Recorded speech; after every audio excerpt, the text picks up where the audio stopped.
চীনের দক্ষিণাঞ্চলে টাইফুন মেসাক এর প্রভাবে দৃষ্ট ভয়াবহ বন্যা একের পর এক এলাকা প্লাবিত হচ্ছে। এই বন্যার পরিস্থিতিতে ওয়াজিং অঞ্চলের একটি বাণিজ্যিক খামার থেকে প্রায় 900 সাপ লোকালয়ে ছড়িয়ে পড়ে। এর মধ্যে মারাত্মক বিষধর কোবরা ও গোফরা সাপও রয়েছে। ভারী বৃষ্টির কারণে সৃষ্ট বন্যায় খামারটি ডুবে গেলেও এই পরিস্থিতির সৃষ্টি হয়। ভারী বৃষ্টির কারণে তীব্র বন্যার খামারটি ডুবে গেলে এই পরিস্থিতির সৃষ্টি হয়।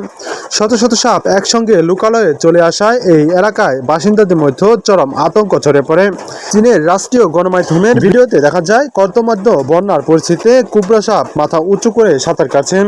স্থানীয় বাসিন্দারা জাল দিয়ে সেসব সাপ ধরার চেষ্টা করছেন। বন্যার কারণে বিষধর সাপগুলো মানুষের ঘরবাড়িতে, সিঁড়ি ও ভবনের লোকালয়ে আশ্রয় নিয়েছেন। বন্যার আবর্জনা পরিষ্কার করতে গিয়ে এই মধ্যে বেশ কয়েকজন গ্রামবাসী সাপের কামড়ের শিকার হন। স্থানীয় একটি হাসপাতালে চিকিৎসাধীন এক ব্যক্তি জানান, তিনি নিজের ঘরের মেঝেতে পরিষ্কার করার সময় একটি কোবরা তাকে কামড় দেন। হাসপাতাল সূত্রে সাপের কামড়ে কয়েকজনের মৃত্যুর খবরও নিশ্চিত হওয়া যায়।